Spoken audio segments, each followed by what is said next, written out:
Phin-Addict Fury Nation, welcome to another show with your host, Larry K. Happy to be here. Just wanted to hop on really quick and address just some of the things coming out in the media over the recent days. Primarily, we heard from Armando with the Miami Herald. He's a famous beat writer for Dolphins fans across the globe, and whether you love him or you hate him, you know who he is. He released a little segment, a little tidbit earlier in the week, basically saying that several Miami Dolphins players questioned whether Tua was the right quarterback for the future. They openly questioned the front office's commitment to Tua. And that raised a lot of red flags with a lot of fans, a lot of people. Essentially, it really wasn't a lot. All you heard was that somebody was quoted as saying they were caught totally off guard. Sounds eerily familiar to what Fitz said when it first happened. So was Armando just quoting him from back then? He could have been. We also heard from a supposed defensive player who said, he didn't think Tua had the arm strength, the velocity, the feet, anything to be able to compete with Mahomes, with Josh Allen. And he said, those are the boys, quote, those are the boys we're going to have to beat, right? And it's going to be a challenge. That doesn't look good. And yet other players are saying they know what Greer and Flores said, that they were committed to Tua as their starter, but they don't understand why they would say that. Let's jump into that. Some people are out here saying, well, Armando just made it up. It's just a hit piece. It's all crap. It's all conspiracy. He's just trying to generate clicks. Look, did he pull up certain quotes to try to generate clicks? Yeah. Is he trying to create some controversy because it helps beat reporters to do that? Yeah. But did he make up and fabricate these quotes and conjure them out of thin air? No. The quotes are things that we noticed as fans, that commentators noticed, that everybody noticed, if you have your eyes open at all. So he didn't make this up. And by the way, even though we don't trust some journalists, we don't trust some reporters, the fact is there's some standards and rules that they have to follow and some criteria of ethics. So you can't just conjure up and make up quotes out of thin air. And despite what some want to believe, that doesn't happen, really, with reputable journalists from reputable newspapers like the Herald. So I don't want to burst anybody's bubble, but the idea that it's completely made up, if you're saying that to make yourself feel better, don't bother. It's not true. Players did say this, okay? Now, why is this concerning? Look, I'm concerned about it because I came out initially in my initial video talking about Tua and my assessment of him in his rookie year, saying I saw things that didn't, make me very confident. But I trust Flores and Greer because they're football people and they see this guy every day in practice and in the offseason where I haven't, okay? So who am I to say that they don't know what they're doing? Well, this is why this concerns me, because if players who see him every day in practice and who saw him all offseason are saying that they agree with my initial assessment and many people's initial assessment, that they don't think Tua is ready, then that's got to be concerning. It's just got to be concerning to people, because that means people inside the building who have an inside view of things we don't see agree. Now, is that the end of the world? No, it's not the end of the world, okay? Like I said initially, the Dolphins want to support Tua. They think he's got the goods going forward. There are other people who are experts who support Tua. So I've still got to roll with that decision. All is not lost, okay? But it should raise a red flag. So don't be surprised if it doesn't work out, because we've now heard it from multiple sources and with our own eyes. Excuse me, we've heard it. So it's just something to keep an eye on. Flores, to his credit, now he came back out a day later and said, look, everybody wants to focus on Tua as if the whole season collapsed at the end and the whole last game and everything was all on him. And to Flores' credit, this isn't a new line, right? When they wanted to blame wins on Tua or they wanted to blame losses on Tua throughout the season, Flores was always, in every press conference, whenever they asked a question about Tua, he was always, always, always quick to say, every time he was quick to say, it's not just one guy. It's not just Tua. You can't just focus on Tua. This is a team effort. And this is a team game. So he's being consistent when he said, look, everybody wants to focus on Tua, but it wasn't his fault solely that we lost. Now, again, He contributed a lot to it, in my opinion, but everybody has their own opinion. But he's saying it wasn't all his fault, number one. Number two, we are still committed to Tua, and he has improved a lot during the year. He's got a lot of promise. I'm excited to work with him. I'm excited about the future. That's what Flo said. At this juncture, you got to roll with B-Flo, and you got to just trust his process. As I predicted, it doesn't look like there's too much fire where the smoke was with Deshaun Watson, but we'll see. The last piece of news I want to go to, though, which ties in with this conversation, is there are other people, some people saying the Armando story is made up, which we don't think is true. Now, there's people on the other side saying that Flores and Greer backing Tua is made up. They don't want to, tarnish their investment. They don't want to admit anything, but they're looking for other options. Look, I still think they're going to look for some sort of competition for Tua. I don't think they're going to just bring Fitz back and roll that way. They might, but I don't think so. That being said, I take them at their word. I don't think there's some grand conspiracy that they're just making up to say, okay, we're going to tell everybody we're staying by Tua, but we're not really. I don't think that's happening. I think I take them at their word. They see Tua as the starter next year. They are not ready to move on from Tua. Period. For better or worse. And this offensive coordinator group seems to indicate, and I'll tell you why, seems to indicate that they are going to stick with Tua. Now, let's see who the names are here. So we have, these are people that they're actually interviewing, all right? The Clemson offensive coordinator, Tony Elliott, Los Angeles Chargers quarterbacks coach, Pep Hamilton, Pittsburgh Steelers quarterbacks coach, Matt Canada, San Francisco 49ers run game coordinator, Mike McDaniel, and Dolphins internal assistant coaches, George Godsey and Eric Studsville. Now, I had mentioned some of those candidates in the last video I had about who they might pick as OC. I mentioned the two internal guys, Godsey and Studsville. Now, by all accounts, those two internal guys have a good resume. The team likes them. They have good credentials. They have bright futures. But they're still internal guys who aren't necessarily prominent offensive coordinators right now. Now, did it work with Boyer with the defense? Yes, an internal hire did. But remember, defense is more of Flo's specialty. Defense is more the identity of the team. Can he strike gold twice with his internal hires? Maybe. I mean, he hired these guys. One thing you have to remember with internal hires is it's not as if these guys are just languishing in the lower realms and lower rungs of the coaching staff and he just picked them out of desperation to be promoted. Flores hired these guys in their current positions from the ground up because he liked them from jump as football coaches. So he very well could have been grooming some of these guys to become the OC or the DC over time. So when somebody hires an internal coach, it doesn't mean that they're just desperation. They have no other option. Sometimes they like the guy that much. They're like, okay, he's about time. He's about ready. I knew he'd be ready in 2-3 years. I love the guy. So for all we know, Godsey or Studsville, one of them truly is Flores' guy, and he always thought he was an offensive mastermind, and now it's time for him to take the reins. That could be possible. On the other hand, it could be that Flores loves to keep everything in-house, doesn't want to ever rock the boat, and is very confident in himself that he could do this on his own, which could turn out well or might not turn out well. He's 0 for 2 on OCs. Look, Gailey was okay. He's okay. And I thought when we first had the offensive coordinator the first year, he was okay.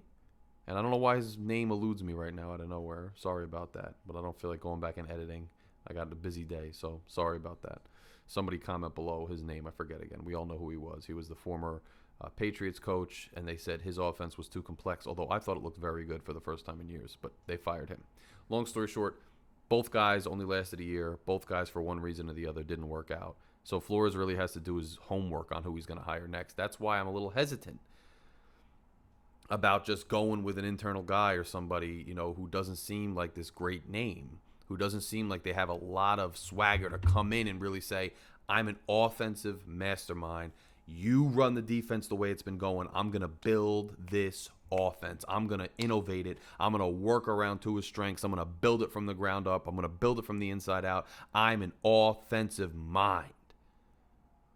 If you don't have a guy like that, I gotta wonder, okay? And none of these names, to be honest, None of these names particularly excite me. None of them. Are they horrible? No. Could they be great? Yes. Am I an inside NFL guy? No. Do I know for a fact? No. Am I an intelligent guy who's observed football for over 30 years and knows some ins and outs and is friends with high-level college coaches and knows what goes on a bit and have interacted with NFL-level coaches and scouts? Yes. At a high level? No. So take my opinion for what it's worth. It's probably as good as everybody else out there. Okay? But this name doesn't excite me. Pep Hamilton is like persona non grata in some schools out there. Especially from Michigan, from what I understand. He's not well liked by Michigan fans. Why? I don't know. I'll have to delve into that with Michigan fans more. But he doesn't inspire much confidence. His claim to fame seems to be at this point that he coached Justin Herbert last year with the Chargers. Okay. Elliott, he's the offensive coordinator at Clemson, but here's what I worry about with him.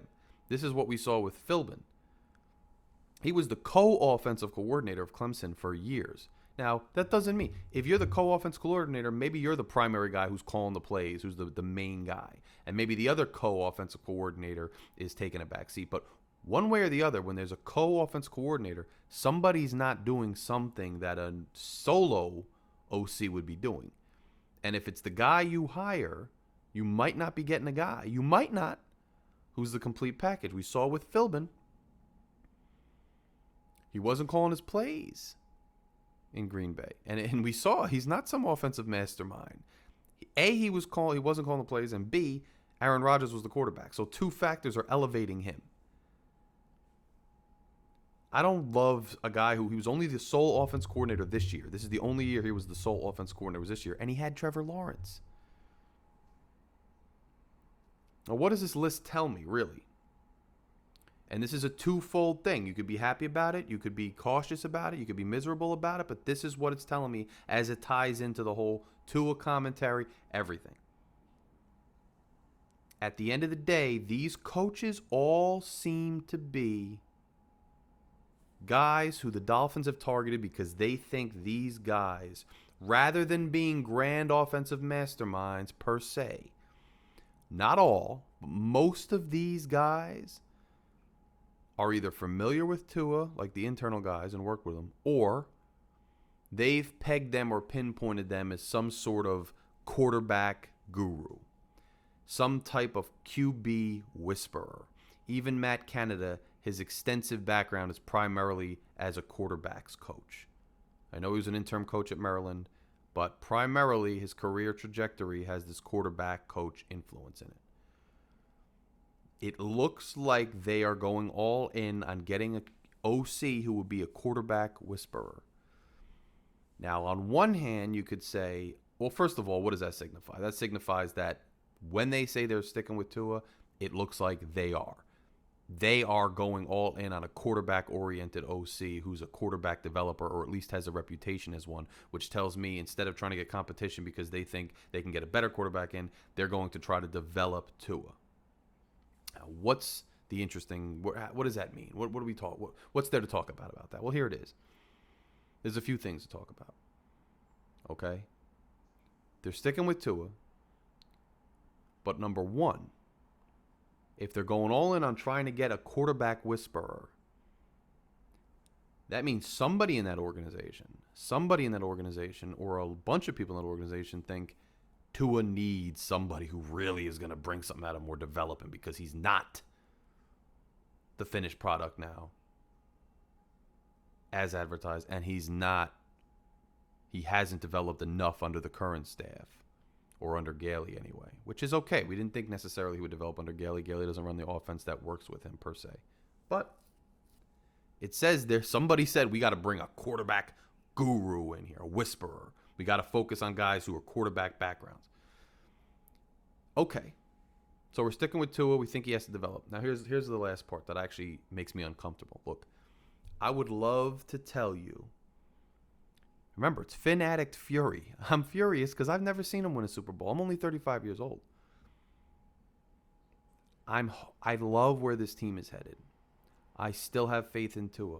I have a lot of faith in Brian Flores. I have faith in the way this team is going. But be honest with yourself, and I have to be honest with myself. If this was any other NFL team, if this was the Jets, would we be worried about them getting great, or would we be kind of chuckling and smirking to ourselves saying they're doing what we've seen every team do every 3 years, rinse, repeat? Meaning the Jets brought in Adam Gase because they had picked Sam Darnold, and though Sam Darnold looked like he had some promise, Sam Darnold did not look that good. So they brought in Gase, not because Gase had great head coaching credentials, not because Gase looked like an offensive powerhouse mastermind schematically. They brought in Gase solely because he was supposedly a quarterback whisperer, a quarterback guru. And they based that on his work primarily with Peyton Manning. And he was supposed to be a guru. And how'd that work out for the Jets?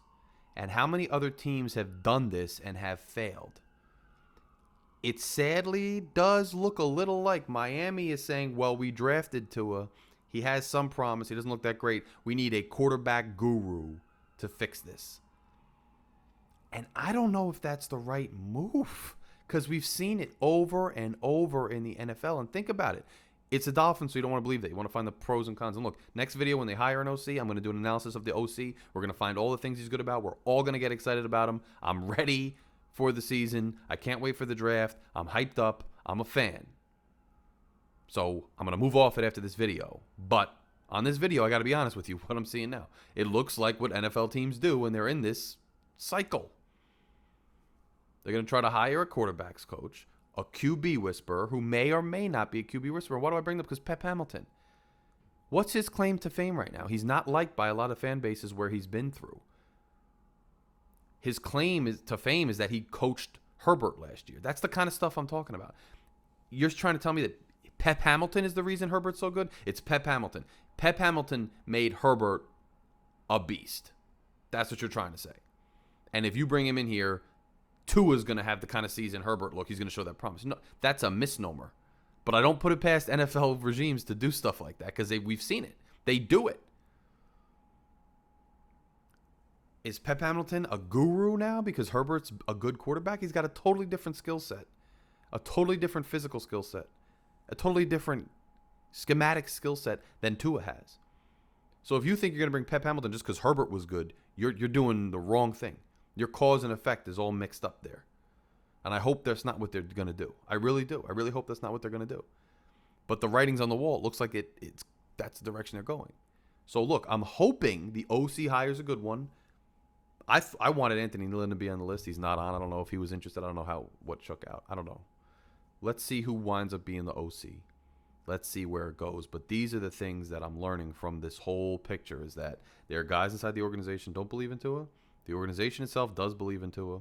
The organization itself believes that they need to get somebody who's really going to focus on developing Tua because they don't think he's there yet, believe in him or not. And that's where they're going to put all their chips.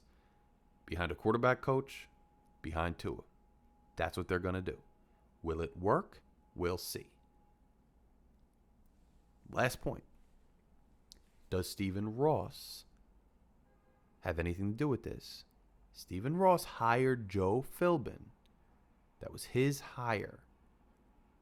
Stephen Ross hired Adam Gase. That was his hire. He's been focused on this quarterback, this mythological offensive firepower quarterback guru thing since he bought the team.